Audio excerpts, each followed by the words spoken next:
নগাঁও লোকসভা নিৰ্বাচনত ভোটদানৰ পিছতো চৰ্চাত এগৰাকী মহিলা। তেওঁ নাছিল নিৰ্বাচনী প্ৰাৰ্থী, তেওঁ নাছিল কোনো ৰাজনৈতিক দলৰ নেত্ৰী, কিন্তু কিয় আজি চৰ্চাত এগৰাকী বিশেষ মহিলা? নগাঁও নিৰ্বাচন অন্ত পৰিল, কিন্তু অন্ত নপৰিল এগৰাকী মহিলাক লৈ ভোটাৰ ৰাইজৰ মাজত চৰ্চা উৎসুকতা।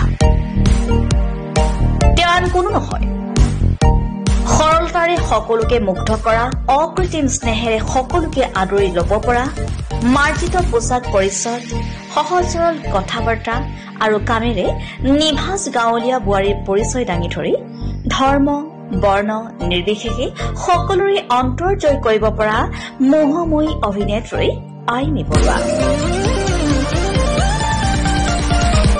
হয়, আমি অতি বাকপটু ৰাজনীতি আৰু কূটনীতিত সিদ্ধহস্ত কৰ্মোদ্যমী আৰু বিচক্ষণ মন্ত্ৰী পীয়ুষ হাজৰিকাৰ সহধৰ্মিনী আইমী বৰুৱাৰ কথাই ক'ব বিচাৰিছো।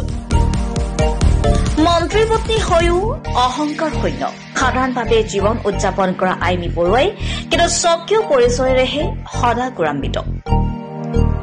ৰাজকীয় জীৱনবোধৰ বিপৰীতে সাধাৰণভাৱে জীৱন যাপন কৰি মেহনতি জনতাৰ সৈতে নিজকে বিলীন কৰি সুখানুভূতি লভা আইমী বৰুৱাৰ জীৱনৰ অন্যতম বৈশিষ্ট্য।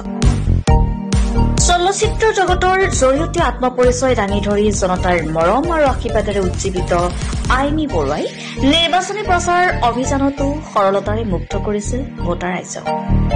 কি স্বপক্ষ কি বিৰোধী, অতি কম সময়ৰ ভিতৰতে সকলোৰে বাবে আকৰ্ষণৰ কেন্দ্ৰবিন্দু হৈ পৰিছিল আইমী বৰুৱা। এতিয়া সকলোৰে মুখে মুখে এটাই প্ৰশ্ন, অনাগত দিনত সক্ৰিয় ৰাজনীতিত প্ৰৱেশ কৰিব নেকি আইমী বৰুৱাই?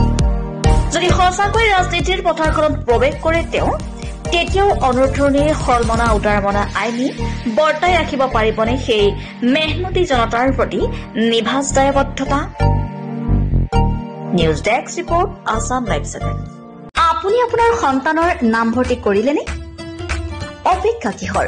স্বৰ্ণোজ্জ্বল গৌৰৱময়ী ইতিহাসেৰে কঠোৰ সাধনাৰ অবিচলিত পথেৰে দশকজুৰি মানৱ সম্পদ গঢ়াৰ শুভ্ৰ ধ্বজা বহনকাৰী ঐতিহ্যমণ্ডিত আমগুৰি মহাবিদ্যালয় আপোনাৰ সন্তানৰ বাবে হ'ব পাৰে উন্নত শিক্ষা প্ৰদানেৰে উজ্জ্বল ভৱিষ্যত উপহাৰ দিয়া এখন পলসুৱা উপত্যকা।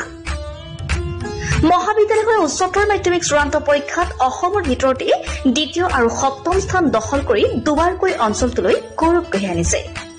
1967 চনতে প্ৰতিষ্ঠা লাভ কৰা মহাবিদ্যালয়খনে পঢ়া শুনাৰ ক্ষেত্ৰত কিছু পৰিমাণে দুৰ্বল ছাত্ৰ ছাত্ৰীৰ বাবে বিশেষ শ্ৰেণীৰ ব্যৱস্থা তথা বৃত্তিমুখী পাঠ্যক্ৰমৰ অন্তৰ্ভুক্তি মহাবিদ্যালয়খনৰ ইতিবাচক দিশ।